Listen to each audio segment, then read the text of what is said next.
Hello everyone, welcome to video lecture 4th of the chapter acid base and salt। आपने देखा अब तक जो मैंने 3 वीडियो लेक्चर दिया और उसमें क्या क्या चीज़ें बताई, उनमें अधिकांश टॉपिक जो है हमारे कवर हो चुके हैं। अब हम लोग जो इस वीडियो लेक्चर 4th में देखेंगे तो यहाँ पर हम लोग सॉल्ट्स के बारे में स्टडी करेंगे, सॉल्ट्स के टाइप्स के बारे में स्टडी करेंगे और सॉल्ट से कौन कौन से और भी मटेरियल हैं, कौन से और भी केमिकल्स हैं, उनका फॉर्मेशन किस प्रकार होता है, उनकी क्या क्या यूजेस है, उसको भी इस वीडियो लेक्चर में हम लोग कंप्लीट करेंगे। So let's start. हमारा टॉपिक क्या है? लास्ट टॉपिक है salts and it's type. Salt का मतलब क्या हो गया? सॉल्ट का मतलब हुआ लवण। सॉल्ट का मतलब लवण, मैंने बताया था ना, अम्ल, सार और लवण।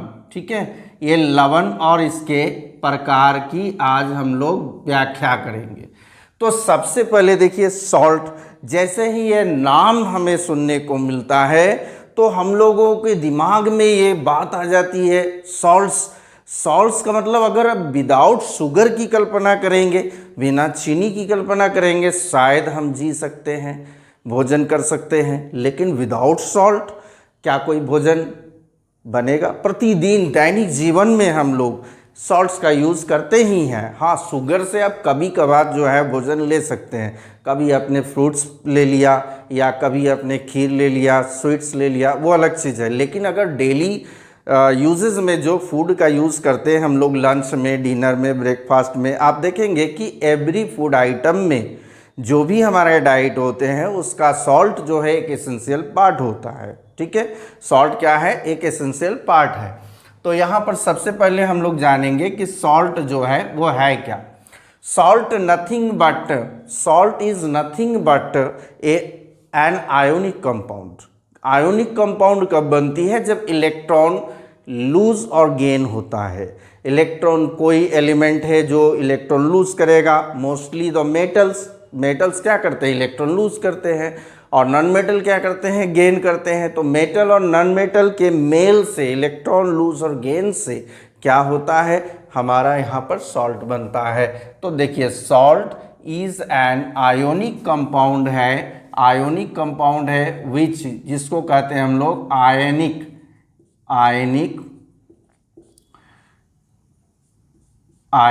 यौगिक।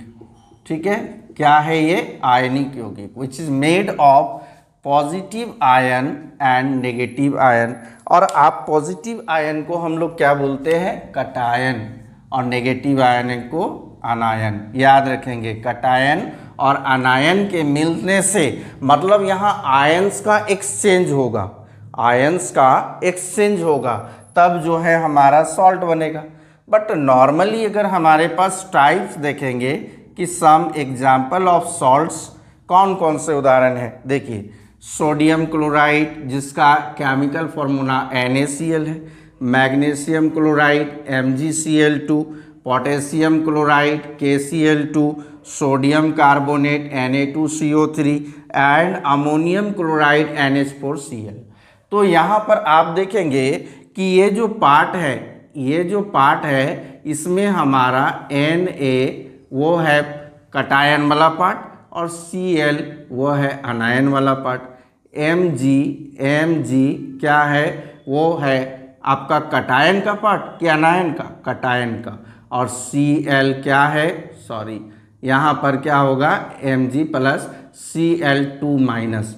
ठीक है, साथ में यहाँ पर सब में देखिए, पहले हमारा कटायन पार्ट, फिर अनायन, कटायन अनायन, कटायन अनायन, इस तरह होता है। तो यहाँ पर हमारा क्या हो गया? Cl। ठीक है, तो Cl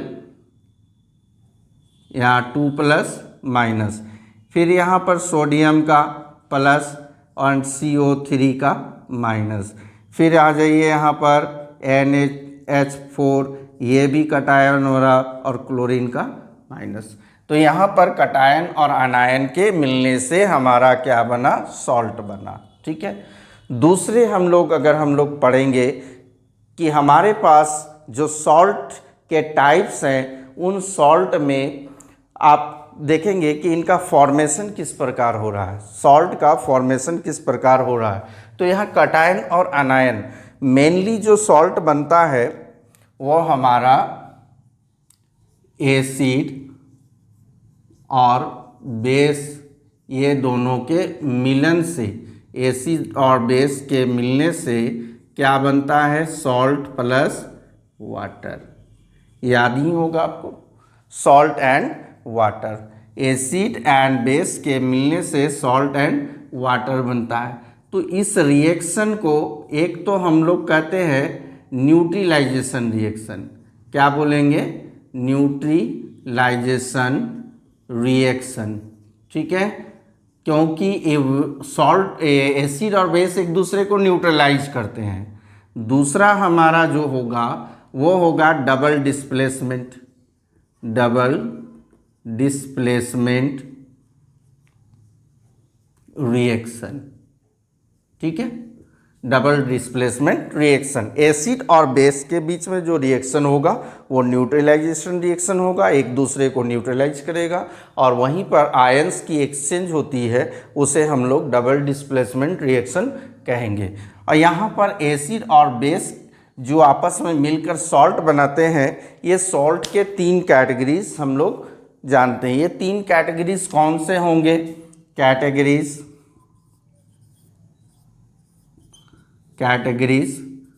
ठीक है, किस बेसिस पर, on the basis of neutralisation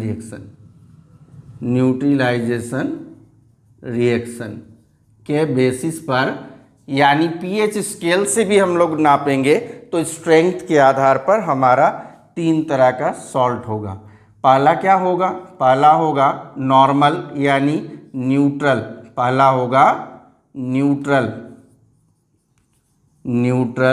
salt. Second हमारा क्या बनेगा, एसिडिक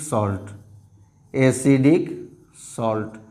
थर्ड हमारा क्या बनेगा, बेसिक सॉल्ट। चलिए, न्यूट्रल सॉल्ट का यूज़ जो कि हम लोग NaCl पढ़ते हैं ना, वो हो गया न्यूट्रल यानी कॉमन सॉल्ट, जिसका यूज़ हम लोग अपने डोमेस्टिक यूज़ में, मतलब कि घर के जो डाइट होते हैं, जो भोजन पकाते हैं, उसमें NaCl का।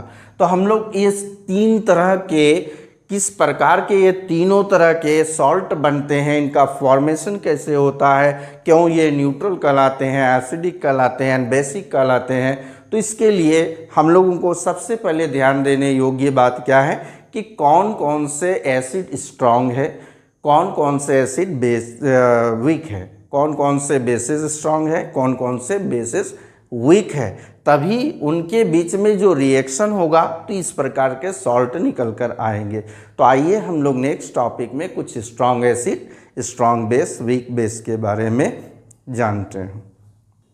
पिछले वाले स्लाइड में हमने देखा और कि सॉल्ट्स जो होता है वो सी वाटर से या फिर रॉक्स के फॉर्म में।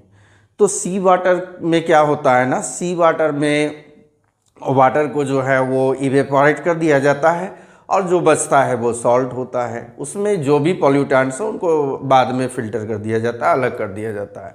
रॉक्स के फॉर्म में कैसे पाया जाता है, तो पहले के समय में क्या था, जो कुछ ऐसे सीज थे या लेक्स थे जो सॉल्टी लेक्स थे, वो क्या हुए, सूख गए। सूखने से, सूखे कैसे, तो उसका जो वाटर है वो वेपोराइज हो गया, इवेपोरेट होकर निकल गया, और जो सॉल्ट उसमें था, डिफरेंट सॉल्ट, वो रॉक्स के रूप में रह गया, जैसे सेंधा नमक होता है ना, ब्राउन कलर का।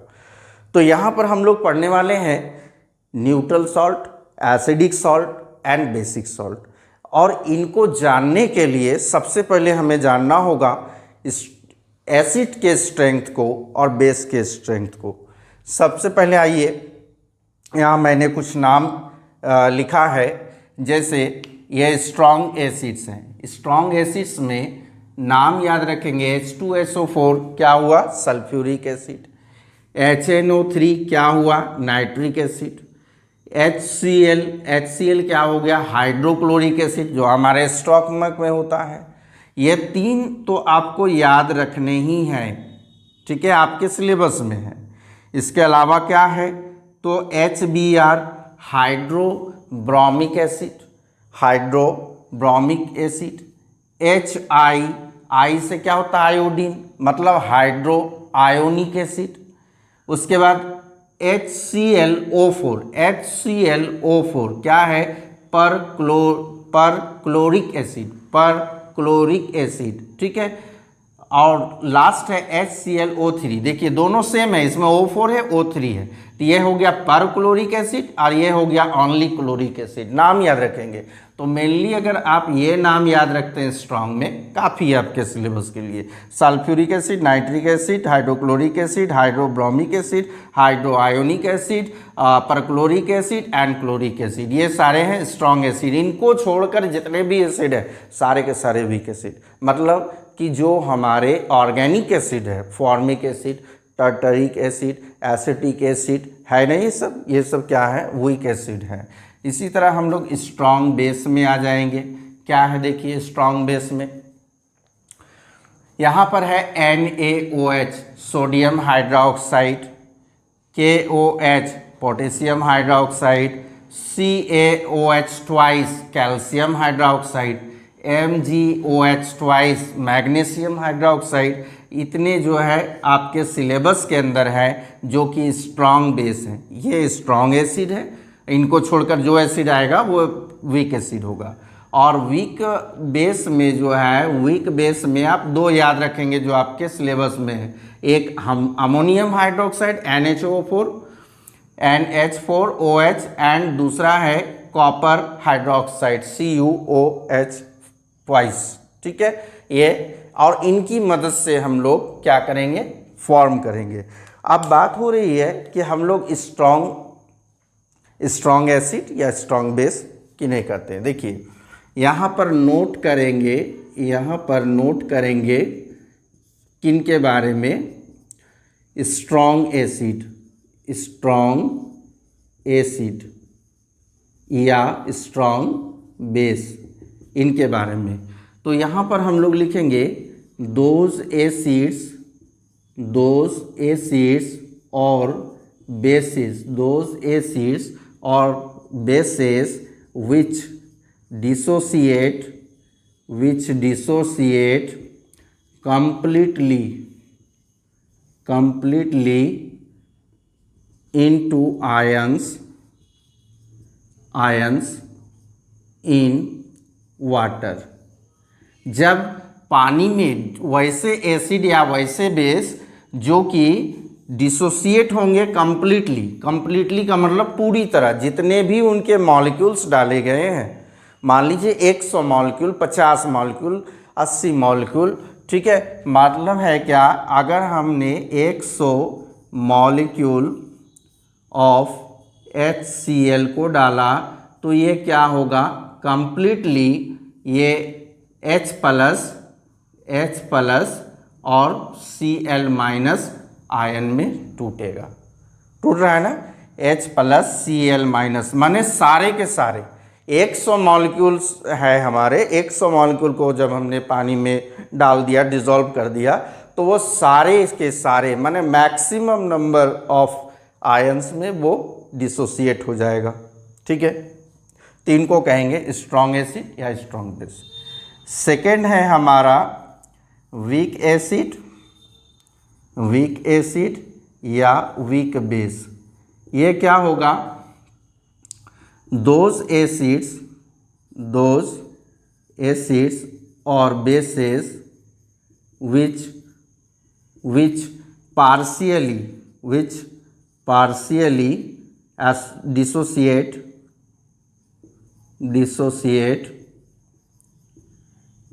into ions in water। वैसे एसिड या बेस जो कि पानी में डिज़ोल्व होने के बाद, जो वैसे बेस जो पानी में डिज़ोल्व होता है अल्कली कहलाता, ये याद रखना। तो वैसे अल्कलीज या वैसे एसिड्स जो पानी में डिज़ोल्व होने के बाद कंप्लीटली आयंस में ब्रेक नहीं होता है, मतलब पार्शियली। अगर हमने 100 ml किसी एसिड या किसी बेस को डाला और वाटर में जो है वो 50 ठोस के जो है आयन टूटे, 50 ही टूटे, 50 नहीं टूटे, ठीक है, या 100 के 100 टूट गए, लेकिन 50 फिर कॉम्बाइन करके वो मोल्स बना दिया। मतलब कहने का अर्थ है किसी भी स्थिति में वैसे एसिड या वैसे बेस जिनको पानी में डिसॉल्व करने के बाद पूरी तरह आयन में नहीं टूटेगा। 100 ml अगर हमने डाला, 100 मोल डाला, तो 100 मोल का टोटल क्वांटिटी का टोटल आयंस में ब्रेक हो जाए तो स्ट्रांग हो जाएगा। लेकिन अगर 100 मोल का हमने कोई भी एसिड या बेस पानी में डिसॉल्व किया और उसमें से 40 हो, 50 हो, 60 हो, 30 हो, जैसे भी हो, उतने ही आयंस में वो ब्रेक होता है, तो वो हो जाता है वीक एसिड या वीक बेस। एसिड जो टूटता है, एसिड जब टूटता है पानी में, जैसे हमने HCl को लिया, HCl एसिड को, और इसको वाटर में मतलब H2O में डिसॉल्व कर दिया, तो क्या होगा इसमें, H जो है वो अलग हो जाएगा। ये क्या होगा यहाँ पर से, ये टूट जाएगा, H प्लस और क्या होगा Cl माइनस। तो H प्लस जो टूट गया और Cl, और साथ में यहाँ पर क्या होगा, OH माइनस होगा, क्या HCl टूट गया ना पानी में, HCl ये कटायन और अनायन में ब्रेक हो गया, तो ये H प्लस एक्वेस होता है। मैंने बताया था H3O कहाँ से आया, तो ये H जब यहाँ से टूटता है तो इस H2 से कॉम्बाइन करके H3 बना देता है, और वो तो है ही, इसी में मिक्स हो गया, और Cl अलग हो गया। तो इस तरह आयंस में टूटा ना, तो यही चीज़ मैं कह रहा हूँ कि यदि वो कंप्लीटली आयंस में टूट जाएगा, सारे के सारे आयन में टूट जाएंगे तो स्ट्रांग होंगे, और अगर वो पार्शियली मतलब उसके कुछ अंश 100 ग्राम में 50 ग्राम 40 ग्राम ही टूटते हैं तो वो होंगे वीक। उसी आधार पर मैंने यहाँ वीक एसिड और strong acid, weak base and strong base में इनको डिवाइड किया।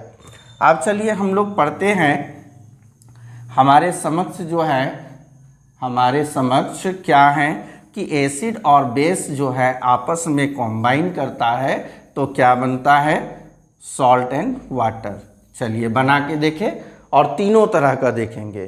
तीनों तरह का मतलब देखिए, एक यहाँ पर हमारे पास स्ट्रॉन्ग एसिड है, वहाँ पर स्ट्रॉन्ग बेस है, दोनों को लेकर देखते हैं। फर्स्ट क्या आता है, देखिए पहला HCl को हमने ले लिया, चलिए ले लीजिए, एक नंबर HCl को ले लिया एक्वेस फॉर्म में, प्लस प्लस यहाँ से ले लेता है, कौन सा ले लूँ, NaOH, NaOH एक्वेस सॉल्यूशन, ठीक है। ये क्या है, ये है स्ट्रॉन्ग, बताऊंगा मैं, पहले देख लेता हूँ। सॉल्ट बनाना है। अच्छा, सॉल्ट में जब मैंने सॉल्ट्स के नाम दिए थे तो मैंने कहा था कि वो आयोनिक कंपाउंड्स होते हैं, वो आयन के मिलने से, यानी पॉजिटिव एंड नेगेटिव आयन के मिलने से बनते हैं। तो जो हमारा कटायन वाला पार्ट है, पॉजिटिव वाला पार्ट है, वो आता है यहाँ से, कहाँ से, बेस से, और जो अनायन का पार्ट है वो हमेशा आएगा एसिड से, इस बात को याद रखेंगे। तो पहले क्या लिखते हैं हम लोग, कटायन। कटायन में यहाँ क्या है, Na ले लिया, Na, और अनायन वाला पार्ट क्या हो गया, Cl, अनायन वाला पार्ट Cl, H2O, यही है ना, सॉल्ट एंड वाटर। देखेंगे यहाँ पर हम लोग पहले समझेंगे इस चीज़ को, बाकी के दो सॉल्ट में आपको परेशानी नहीं होगी। ये जो है हमारा स्ट्रॉन्ग एसिड है, ठीक है, ये हमारा स्ट्रॉन्ग बेस है, स्ट्रॉन्ग बेस है। यहाँ पर H plus Cl minus cation अनायन, यहाँ पर Na plus OH minus cation अनायन। क्या होगा, आयंस का एक्सचेंज होगा, आयन का एक्सचेंज होगा ना, तो यहाँ से ये जो कटायन वाला है इस अनायन से कॉम्बाइन करेगा, और यहाँ जो ये H प्लस आयन है कटायन का, वो OH माइनस से कॉम्बाइन करेगा। तो NaCl के साथ मिलकर क्या बनाया, NaCl, ये एक्वेस फॉर्म में, किस फॉर्म में है, एक्वेस फॉर्म में NaCl, यही है कॉमन सॉल्ट। क्या बना, ये ये बना सॉल्ट। ठीक है, और साथ में जब हमने H प्लस को OH के साथ मिलाया, आप याद रखेंगे ये हमारा बेस है, ये एसिड है, कटायन जो सॉल्ट का कटायन का पार्ट है वो आया है बेस से, अनायन का पार्ट है वो आया है एसिड से। दोनों के दोनों स्ट्रॉन्ग है, NaCl बना, H2O बना। तो जब स्ट्रॉन्ग यानी स्ट्रॉन्ग एसिड और स्ट्रॉन्ग बेस आपस में मिलते हैं तो जो सॉल्ट बनता है वो होता है न्यूट्रल, वो होता है न्यूट्रल सॉल्ट। क्लियर हो गई एक एग्जाम्पल से? मतलब हमारा एक सॉल्ट कंप्लीट हो गया, न्यूट्रल सॉल्ट। अब सेकेंड हम लोग देखते हैं, फिर से वही एसिड और बेस को लेना है। हम लोगों को लानी है एसिडिक, हम लोगों को लानी है एसिडिक सॉल्ट। चलिए सेकेंड नंबर, एसिडिक सॉल्ट के लिए इस एसिड जो है वो स्ट्रांग होना चाहिए और बेस जो है वो वीक होना चाहिए। तो वीक बेस हमारे पास यहाँ दो दो है, दोनों को लेते हैं और यहाँ से हम लोग HCl को ले लें। तो हमने लिया HCl एक्वेस सॉल्यूशन प्लस वहाँ से लिया NH4OH। ठीक है,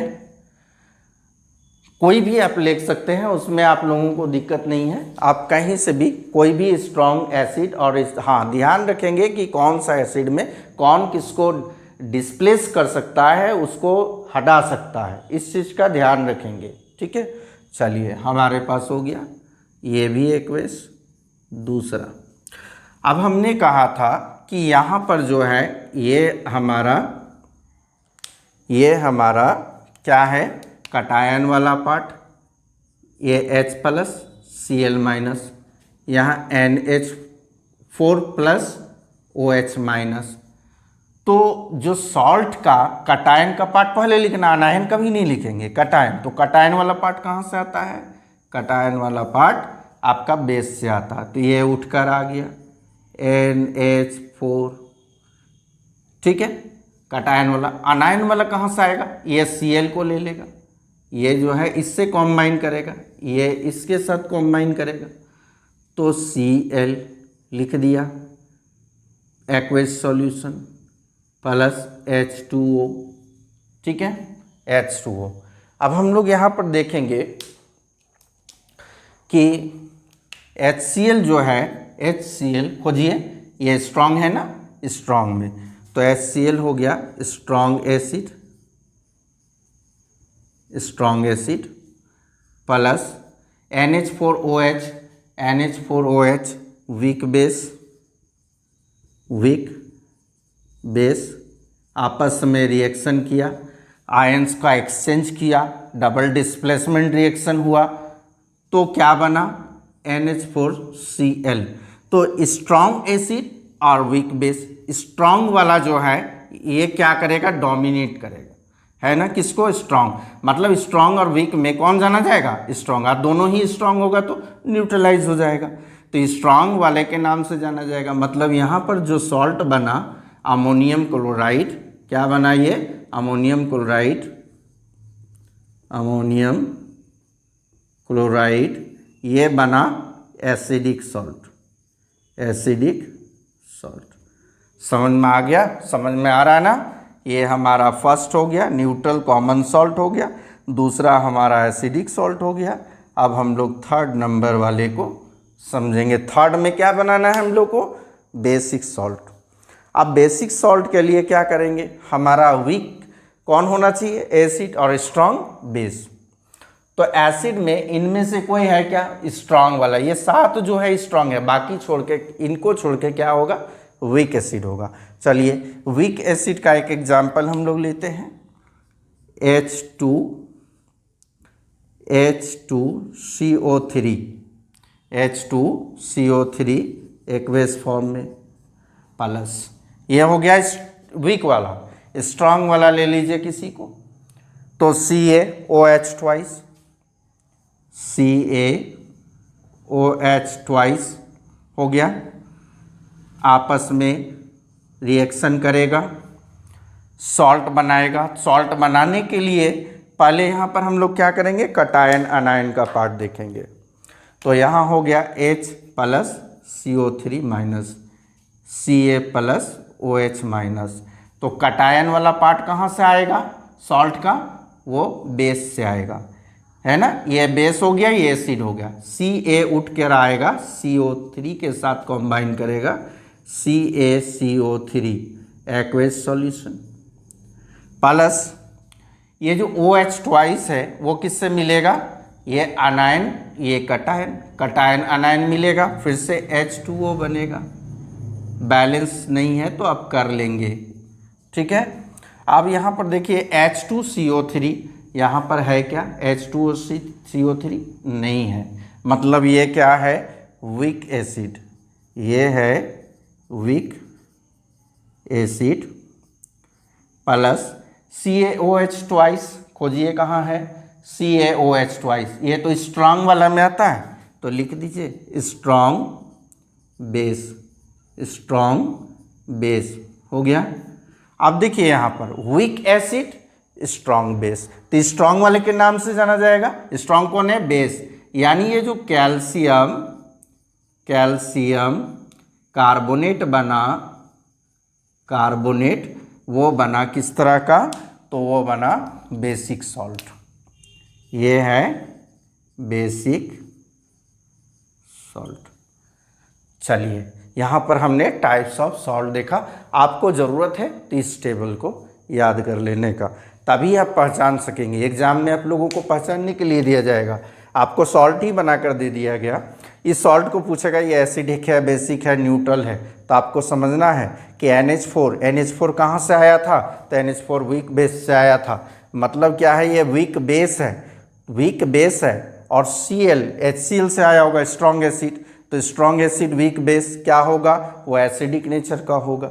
फिर आप देखिए यहाँ पर CO3 किसका है, CO3 यहाँ पर आ जाइए NaOH, CO3 कहाँ से आया, तो H2CO3 से।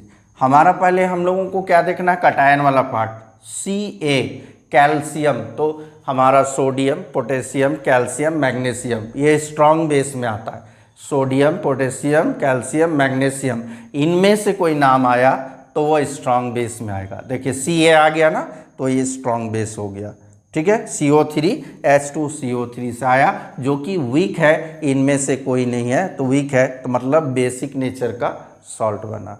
चलिए नेक्स्ट स्लाइड में हम लोग देखते हैं। अब इस स्लाइड में हम लोग मेन मुद्दे पर आ गए हैं। अब मेन मुद्दा क्या है, जो हमारे लिए सॉल्ट यूज़फुल है, हम लोग किस सॉल्ट का यूज़ करते हैं, कॉमन सॉल्ट, मतलब NaCl। देखिए यहाँ पर कॉमन सॉल्ट, इसको हम लोग जानते हैं, जिसको कहा जाता है साधारण नमक या लवण, ठीक है। और एक नाम है इसका, क्या नाम है, टेबल सॉल्ट। जब भी हम लोग भोजन लेते हैं टेबल पर रहता है, क्योंकि ज़रूरत के हिसाब से हम लोगों को उसे यूज़ करना होता है, ठीक है। और भी कुछ है क्या, इनको केमिकली किन नाम से जाना जाता है, तो केमिकली जो है इसे कहा जाता है सोडियम क्लोराइड, सोडियम क्लोराइड, जिसका फॉर्मूला है NaCl, chemical formula NaCl, chemical name sodium chloride, और कॉमन जो हम आमतौर पर पुकारते हैं कॉमन सॉल्ट या टेबल सॉल्ट। कैसे मिलता है ये, देखिए यहाँ पर जो है इसकी प्रोसेस है मैन्युफैक्चर की या फॉर्मेशन की, तो इट इज़ एक्सट्रैक्टेड या ऑब्टेन्ड फ्रॉम सी वाटर, ये समुद्री पानी से मिलता है। कौन सी पानी से, समुद्री, आपने सुना हो ना, समुद्र का पानी खारा होता है, तो खारा किस कारण होता है, सी सॉल्ट के कारण, और भी सॉल्ट होते हैं यहाँ पर, तो सी वाटर से मिलता है। कब, जब व्हेन इवेपोरेटेड, जब उस समुद्र के पानी को हम लोग वाष्पीकृत कर देते हैं, भाप के रूप में चेंज कर देते हैं, या फिर बहुत समय पहले, काफ़ी समय पहले कोई सी था, कोई लेक था, लेक कौन सा? Salty lake. कोई लेक था वो सूख गया, उसका पानी इवेपोरेट होकर चला गया, तो वो जो उसमें घुले हुए जो डिज़ोल्व सॉल्ट थे डिफरेंट टाइप, वो रॉक्स के रूप में जमा रह गए। रॉक्स मतलब चट्टान के रूप में जमा रह गए। ठीक है, इसी से जो है हम लोग रॉक सॉल्ट प्राप्त करते हैं। कौन सा सॉल्ट? Rock salt. क्या कहते हैं? सेंधा नमक, है ना। सेंधा नमक हमेशा जो है रॉक सॉल्ट से ही मिलता है। डिफरेंस क्या है? दोनों ही तो सी से मिला, दोनों ही लेक से मिल रहा है। अंतर ये है कि इस सॉल्ट को, जो कॉमन सॉल्ट को अभी हम लोग सी वाटर को इवेपोरेट किए, उसमें से जो निकाला वो हो गया, और ये पहले ही निकल चुका है। वो सीज था, उसमें भी सॉल्ट थे, वो पहले ही इवेपोरेट होकर सूख चुका, वो लेक सूख चुका है। और जो कुछ मटेरियल था सॉल्ट के फॉर्म में, उनका एक रॉक्स बना हुआ उस जगह पर जहाँ सी था, जहाँ लेक था, रॉक्स बना हुआ, उसी से तोड़ तोड़ कर निकाल रहे हैं, तो वो हो गया रॉक सॉल्ट। मैंने सेंधा नमक ब्राउन कलर का होता है। चलिए, यूजेस का मतलब इनका उपयोग, इनका उपयोग, नमक का उपयोग। नमक का उपयोग आप सभी जानते हैं, कहाँ करते हैं इसका उपयोग? तो नमक का पहला यूज़ है, it is used in our diet. हमारे डाइट में, फूड आइटम जो भी हम लोग बनाते हैं उनमें यूज़ करते हैं। ठीक है, खाने को टेस्टी बनाने के लिए। For making food tasty. हो गया। इसका काम क्या है? यूज़ तो हमने कर लिया, ये काम क्या है? Why it is necessary? It is essential for our body, हमारे शरीर के लिए। क्यों ज़रूरी है? फॉर इट हेल्प्स, ये मदद करता है, इन ट्रांसपोर्टेशन में, किसमें? ट्रांसपोर्टेशन में, ऑफ न्यूट्रिएंट्स। ये हमारे बॉडी में जितने भी न्यूट्रिएंट्स हैं जो हम लोग यूज़ करते हैं, जो फूड के साथ लेते हैं, वो न्यूट्रिएंट्स को एक जगह से दूसरे जगह कैरी करने में, ट्रांसपोर्ट करने में मदद करता है। और क्या करता है? और इसका एक काम है, तीसरा, थर्ड काम है इसका, कि ये जो है इट मेंटेन्स ब्लड प्रेशर। ये हमारे शरीर में ब्लड प्रेशर अर्थात बीपी को बनाए रखता है, ना लो होने देता है, ना हाई होने देता है।